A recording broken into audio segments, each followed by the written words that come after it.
Today we're going to make a rear platform for the Toyota Sequoia for overlanding that will have a fridge slide, storage cubby, and rear power for under $200.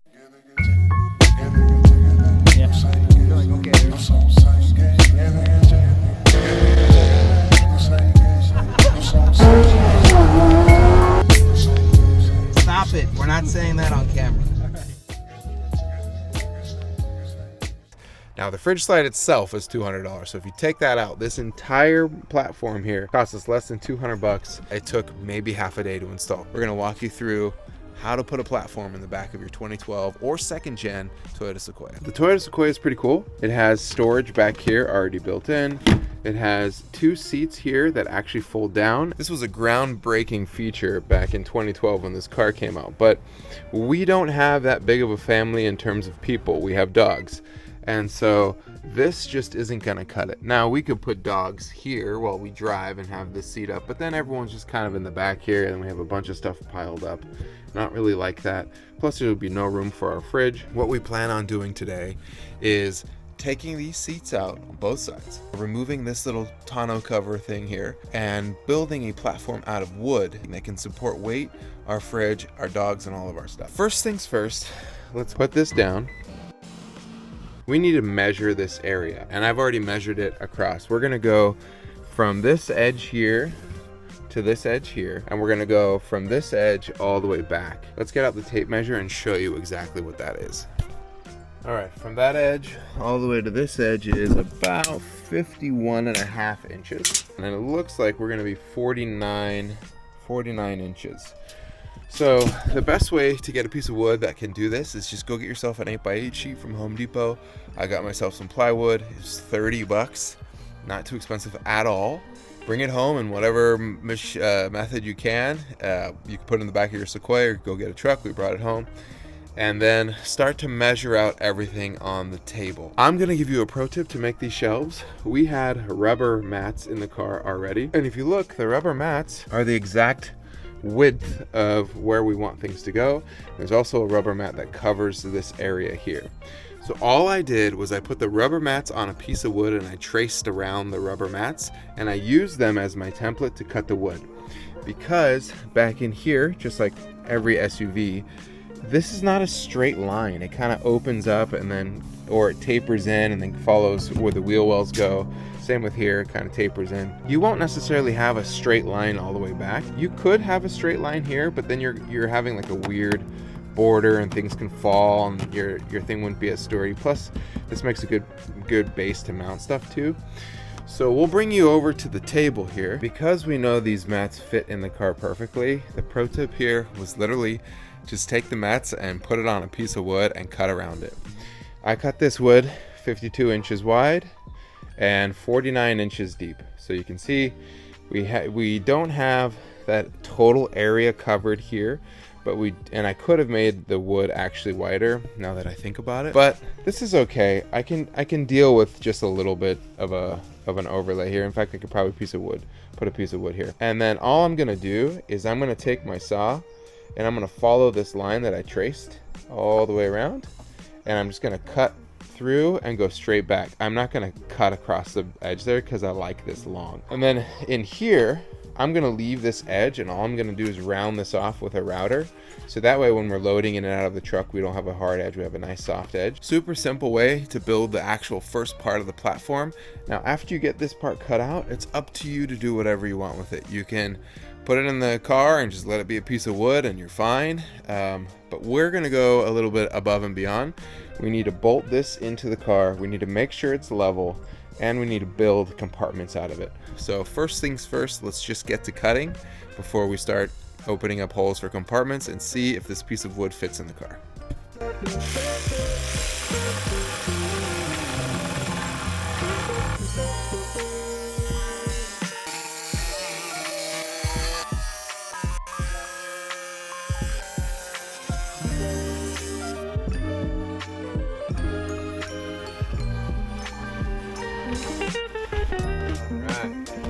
All right, we got the wood in place, and I had to add some weight to the front of it because one thing to note about any vehicle is the floor in the back is never perfect. right? We have seats there, and then we have storage, so there's actually a little bit of a gap if we make this piece of wood level. So we'll probably add a 1-inch piece of wood so that it has complete support all the way across. And then we're also going to bolt the wood through the factory luggage bolt holes to give it some strength. There's also going to be some bolt holes here that we'll use. But so far, she's shaping up nicely.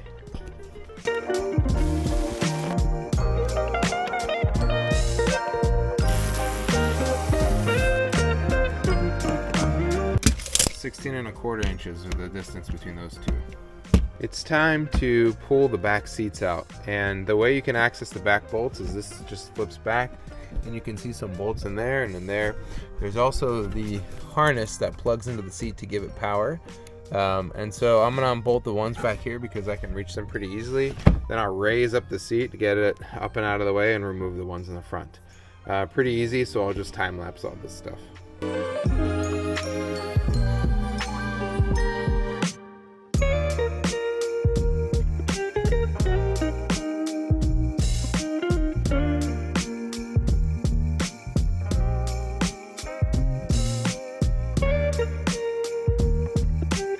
We got one of the seats out. First things first, this car needs a good vacuum. Secondly, you can see it reveals this like bar here, which is a nice structural bar that we're actually going to leave, and we're going to leave this carpet on here too, because this bar has a nice point for us to bolt to for the platform. I'm going to move on to the heavier seat. Now it's time to put the wood back in and measure out the holes one last time, and then we can also mock up where the legs are going to go. We're going to leave the carpet in here. Why not? And we're going to leave this side here when the wood comes over open. So all we have to do is, as you can see there, we can shove things in and reach under and grab it. I even might build portal hole cover, access. But for sure, I'm going to build some sort of power strip here and the fridge here. So we can just open up the thing, charge all of our devices right here, and then have our fridge and everything. So, tangent, and I'll stop rambling. Let's go ahead and bring the wood back in. All right, we got the end pieces glued on here, so that way the panel is level in the back of the Sequoia. You can see I just used some wood glue, and the wood here all around the rest of the panel is pretty rough. Like this edge is pretty sharp and wood's falling off it. I'm gonna throw a sander on here and sand off and smooth off all the edges.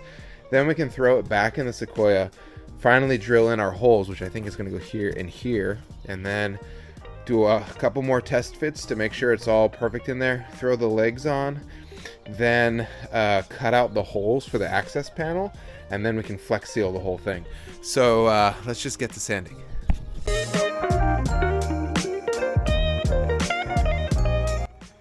All right, we got the platform mounted in the rig, and you can tell my headlamp's on because it's nighttime. And we actually had to move the mount, or the platform back into the rig so the tailgate could close. So we moved the mounting hole that we originally measured from here about 1 inch forward, so it would move this plate back. Now that we have the plate mounted and we have some spacers, now there's no support in the back here, but now is a good time to measure out where we're going to put our fridge. And the reason why we're mounting the fridge on this side compared to this side is you have a 12-volt power adapter here that only turns on when the car is on, and we have a plug back in there. What I'm going to try and do is mount a little power unit here that can be USB, cigarette lighter adapter, and battery level gauge, and I'm going to tap that into where the power seats are. So with that said, we have the fridge mocked up, we have a little storage hatch mocked up that I'm going to make a hinge here, and then we have a power panel that we're going to put here too.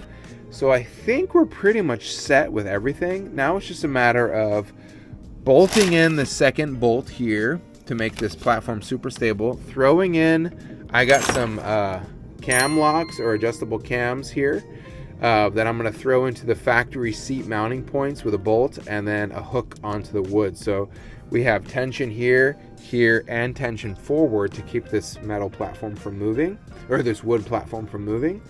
And then we'll put some legs here, and then this thing will be very, very sturdy.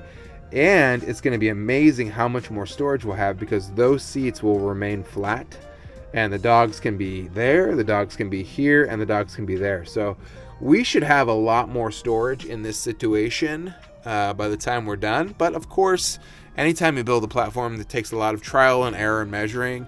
And even though this is a how-to do it for yourself, I've already gone through this dry run like 4 or 5 times. So if you're watching this, just remember, it's just wood. You could start over. The biggest piece of wood was like $30. So it's not too expensive to do it again if you mess up with your measurements. You know, if you mess up the first couple times that you do this, that's okay. That's fine. Just go get another piece of wood and redo it all over again. Emily just said that there's no such thing as women's-splaining because women don't explain. But I disagree. I dare you. So anyway, this is what we got for the power panel on the left side. We'll do a hatch here. And then this bad boy is going to mount just like so. Pretty stoked. It'll go right here. Whoa. Bing bong.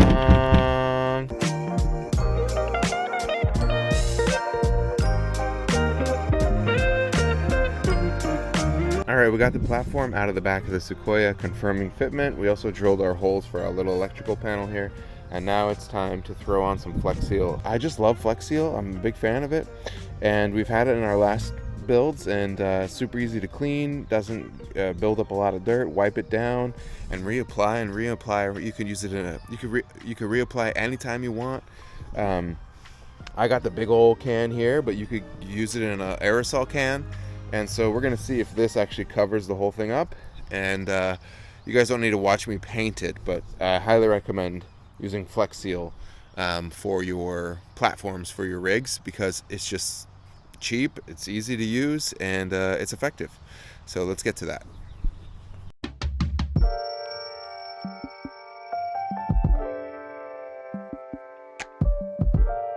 All right, now that we have the platform nice and painted up and it's drying, I'm gonna walk you through my idea for to secure the platform towards the front of the car. I went to the hardware store and I got these L brackets. I'm using the seat bolt, the one that goes to the frame of the vehicle, and I'm gonna bolt in this L bracket like so. Then I got this adjustable cam lock here, and so I'm gonna hook it in like this, and then this can go out to 9 inches, and the top of the platform will have hooks that will also hook into here, and it'll hold it in place like so. Then we also have these really dope Amazon legs that are adjustable. They can be 5 inches or they can go up to 9 inches. And I'll put them on the floor like this, and then they'll be screwed into the wood. So this will do all the supporting of the weight. I can drop a link for these down below. They're pretty dang cheap. Also, if you take out your back seats, you're gonna have holes where the back seats mount to. And this is just asking for trouble, right? Like if we drive through rain, this hole goes all the way through the car. Like I could see the ground. Rain will come up in here, snow, mud. And so make sure you plug these. I have some grommets that I use for like body panels and stuff, push lock grommets. So I'm just gonna put a push lock grommet in all these extra holes here to cover everything up back here. We got the panel all Flex Sealed, and I think every single bug in Washington landed on it while it was drying. But that's okay. I'd rather have more than less. If you do the aerosol cans, it actually sprays onto the wood a lot more evenly, and you don't get like such a thick layer of rubber. But right now it's time to test our power that we did. And you can find this panel on Amazon. It's pretty easy. It's waterproof, it's weatherproof for boats. But what I wanted to do was tap into the power system that's in the back of the Sequoia, and give myself an option, if I was going to run a house battery back here, to run all my accessories. And what better way to test this than to use a hobby battery? So we're going to connect to our little hobby battery here. It's for our RC car. It's only going to put out about 8 volts, but it's enough to test. So we go here, and we go here, and Emily's finger will do the honors. Not yet, not yet, not yet. Okay, go for it. Hey! And then go ahead and turn it off. Woo! Perfect. Nice and weather sealed and everything. All right, time to move on. Let's throw this bad boy in the car. I actually threw in a Braille battery in here. I'm really stoked on this thing. I'm actually going to put some terminal covers on it just in case. It's lightweight, it's AGM, so it's going to have a lot of juice. And on this trip, I'm not too worried about it draining. It's not going to be running a fridge all night. It's only going to be powering this little power unit here that might have accessory lights and might charge a phone. With the battery mounted here, and it being that small, I could definitely run a power cord through here all the way to the front of the car, or even through another one of the holes back here to the front of the car and do a proper dual battery system. But right now we're just using this battery as a house battery to charge all of our dumb toys while we're gone for a day or two. And as you saw in the previous clip with the on-off switch, if it's off, it's off. So I'm not too worried about it.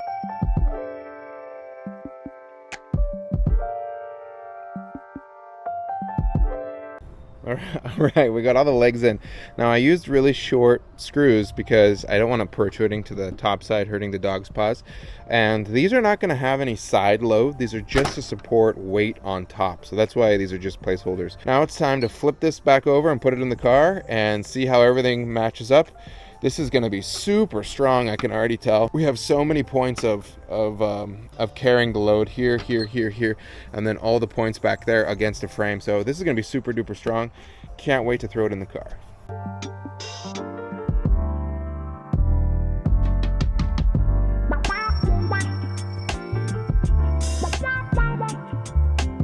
All right, let's see what she looks like all installed.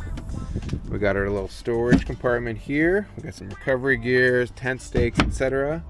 Our battery is working, and we have our fridge with our working fridge slide. Look at that, it slides out perfectly. Before we wrap the video, let me show you what we did with the turnbuckles. All the way here, you have the turnbuckle mounted to an L bracket that's stainless steel that's mounted to the seat bolt. And I moved the turnbuckle hook, it's a little upside down hook with 2 bolts, on the outside corner of the piece of wood to give it a lot of rigidity here. You can also adjust the turnbuckle if you really need to get some more height to kick it up or down, but I really love this touch here. And we actually already took it on our first camping trip and it performed flawlessly. If you're looking to build a platform in the back of your Sequoia like this, let me know in the comments below. I can walk you through it. No, I'm not going to put blueprints up on the site. Some pro tips. 1, this whole entire project ended up costing me under 200 bucks. 2, if you can have mats for the back of your Sequoia, get them and use them as a template to cut the wood. It makes your life a lot easier. 3, make sure you get long enough bolts that'll go through the piece of wood down into the factory mounting points. And then 4, customize it. Have some fun. Make it your own. This is just a flat piece of wood with a storage compartment. We can build on top of this. We could put more shelves here. We could put more fridge slides. We could put more slide outs here. I can move the battery. This is just a starting point. It's not the end all be all final solution, and that's okay. It's wood. You can redo it over and over. If you have any questions on the project or you want to know more, drop us a comment and we will get back to you. Otherwise, thanks so much for watching and we'll talk to you later.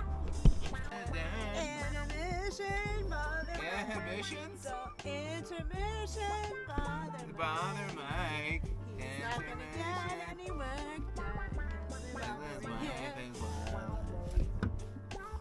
Wildlife. Wildlife. Wildlife.